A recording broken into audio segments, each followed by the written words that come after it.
بسم اللہ الرحمن الرحیم۔ فلکیات کو آسانی سے سمجھنے کے لیے ہم نے اسے 3 حصوں میں تقسیم کیا ہے۔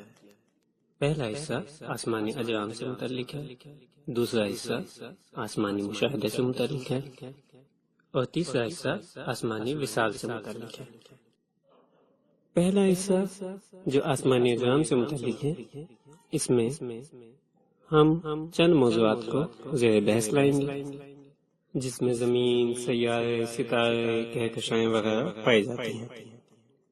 سب سے پہلے کلیات بتائی جائیں گی، اس کے بعد شہاب ثاقب اور دمدار ستاروں سے متعلق بات کی جائے گی، اس کے بعد سیاروں سے متعلق بات کی جائے گی، اور پھر سورج کی فلکیات زیر بحث لائی جائے گی، اس کے بعد ستاروں کی فلکیات، اور پھر کہکشاؤں کی فلکیات، اور پھر کہکشاؤں کے مختلف گروہوں، اور اس سے آگے کی بات ہوگی۔ دوسرے حصے میں جب ہم آسمانی مشاہدے کی بات کریں گے تو سب سے پہلے بصری مشاہدہ، اس کے بعد گاما شعاعوں کے ذریعے مشاہدہ، اس کے بعد بالائے بنفشی شعاعوں کے ذریعے مشاہدہ، اور چوتھے نمبر پر زیریں سرخ شعاعوں کے ذریعے مشاہدہ، پانچویں نمبر پر ریڈیائی لہروں کے ذریعے مشاہدہ، اور چھٹے نمبر پر ان سب کے علاوہ دیگر انتشارات اور امواج کے ذریعے مشاہدے کی بات کی جائے گی۔ تیسرے حصے آسمانی وصال میں پہلے نمبر پر خلا نوردی کی بات کی جائے گی، اور دوسرے نمبر پر فضا و خلا میں موجود زمین کے علاوہ حیات کی بات کی جائے گی، یعنی آسمان میں تلاشی زندگی کے بارے میں۔ یہ بتانے کے بعد کہ ہم نے فلکیات کو یہاں کس طرح سے تقسیم کیا ہے آسانی سے سمجھانے کے لیے، اب بات کرتے ہیں کہ آخر علم فلکیات ہے کیا، اس کی سادہ سی تعریف کیا ہے، یا آسان لفظوں میں کیا کہا جا سکتا ہے کہ فلکیات کیا ہے۔ سادہ لفظوں میں سیاروں، ستاروں، کہکشاؤں وغیرہ اور ان سے بڑے مجموعوں کا مشاہدہ اور تحقیق علم فلکیات کہلاتا ہے۔ اس کے علاوہ علم فلکیات میں انکشاف، حرکات، تاثیرات اور جسامت وغیرہ کی تحقیق بھی کی جاتی ہے۔ یہ یاد رہے کہ علم فلکیات میں چند محدودیتیں اور مجبوریاں بھی پائی جاتی ہیں۔ ایک اہم محدودیت یہ ہے کہ فلکیات میں عموماً مادی کائنات کی، نظر آنے والی کائنات کی جزیات پہ بات ہوتی ہے، یعنی اس کے اجزاء پہ، جیسے ستارے، سیارے، جبکہ کائنات کی کلیات اور بڑے مسائل پر عموماً کائناتیات یعنی کائنات شناسی میں بات کی جاتی ہے۔ اس کے علاوہ فلسفے اور ادیان میں بھی یہ موضوعات زیر بحث لائے جاتے ہیں، یعنی علم فلکیات کا دائرہ زیادہ تر جزیات تک محدود رہتا ہے۔ کیونکہ علم فلکیات میں کائنات کے اجزاء کا تجزیہ و تحلیل و تحقیق کرنی ہے، اس لیے موجودہ فلکیات کا انحصار مشاہدے اور تجربے پر ہے۔ علم فلکیات کو باقاعدہ شروع کرنے سے پہلے ہم چاہیں گے کہ کچھ مقدماتی یعنی ابتدائی باتیں پہلے سے سمجھ لی جائیں۔ فلکیات میں ایک اہم چیز جس کو سمجھنا لازم ہے وہ دائرے کے قانون ہیں۔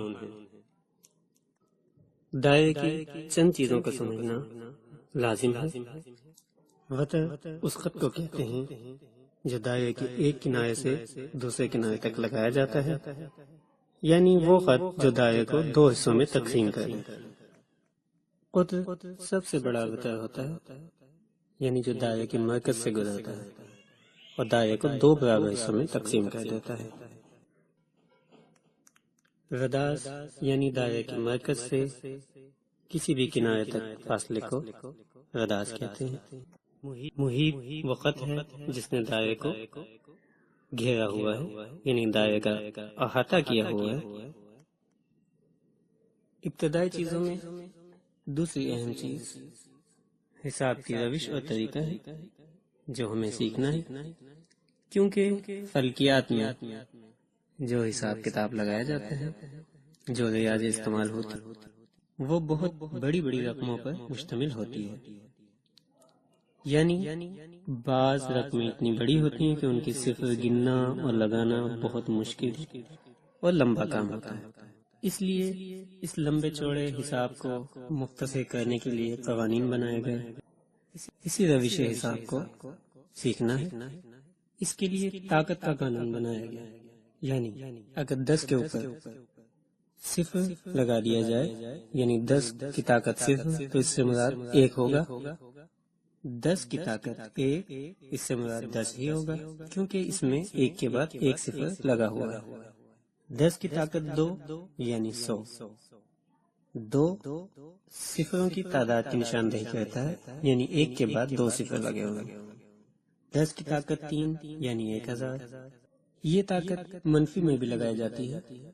دوسرے لفظوں میں یہ کہا جا سکتا ہے کہ جب بھی 10 پر مثبت طاقت ہو تو یہاں ضرب کا عمل انجام ہوا ہے، اور جب بھی 10 پر منفی طاقت ہو تو یہاں تقسیم کا عمل انجام ہوگا۔ اگر 10 پر منفی 1 طاقت لگی ہے تو یعنی 1 کو 10 پر تقسیم کیا گیا ہے۔ 10 کی طاقت منفی 2، یعنی 1 کو 100 پر تقسیم کیا گیا ہے۔ 10 کی طاقت منفی 3، یعنی 1 کو 1000 پر تقسیم کیا گیا ہے۔ تیسری اہم چیز فلکیات میں پیمائش کا طریقہ ہے۔ ایٹم اور زیر ایٹم چیزوں کو مائکرو میٹر اور نینو میٹرز میں پیمائش کیا جاتا ہے، کیونکہ یہ ملی میٹر سے بھی کئی گنا چھوٹے ہوتے ہیں، اس لیے ان کو مائکرو میٹرز میں اور اس سے بھی چھوٹی رقموں میں پیمائش کیا جاتا ہے۔ زمین پر عام آنکھ سے نظر آنے والی اشیاء کو ملی میٹر، سینٹی میٹر، میٹر اور کلو میٹر وغیرہ میں پیمائش کیا جاتا ہے۔ لیکن یہی پیمائش جب نظام شمسی میں کی جاتی ہے تو اس کو فلکیاتی اکائی کا نام دیا جاتا ہے، یعنی ایسٹرونومیکل یونٹ۔ فلکیاتی اکائی کیا ہے؟ زمین سے سورج تک کے فاصلے کو ایک اکائی قرار دیا گیا، اسی کو فلکیاتی اکائی کہا جاتا ہے۔ یہ فلکیاتی اکائی 150 ملین کلومیٹر پر مشتمل ہے۔ لیکن جب نظام شمسی سے باہر نکلتے ہیں تو یہ فلکیاتی اکائی بھی چھوٹی پڑ جاتی ہے۔ اس لیے کائنات کے دیگر حصوں میں جب کہکشاؤں کا درمیانی فاصلہ ناپا جاتا ہے، ستاروں کا درمیانی فاصلہ، یا نظام شمسی سے باہر جب پیمائش کی جاتی ہے تو نوری سال میں کی جاتی ہے، یعنی لائٹ ایئرز میں۔ نوری سال یعنی روشنی کا سال۔ روشنی جس سرعت سے سفر کرتی ہے اس کو ایک اکائی یعنی یونٹ قرار دیا گیا ہے۔ روشنی 1 سیکنڈ میں تقریباً 3 لاکھ کلومیٹر سفر کرتی ہے۔ 1 سیکنڈ کا روشنی کا سفر جب 60 سے ضرب کیا جائے تو یہ نوری منٹ بنتا ہے، اور نوری منٹ کو جب 60 سے ضرب دی جائے تو نوری گھنٹہ بنتا ہے۔ نوری گھنٹے کو جب 24 سے ضرب دی جائے تو نوری دن بنتا ہے۔ نوری دن کو 365 سے ضرب دی جائے تو نوری سال بنتا ہے۔ انشاءاللہ اگلے درس سے ہم علم فلکیات کے تینوں بڑے حصوں کا باقاعدہ آغاز کریں گے۔ تب تک کے لیے خدا حافظ۔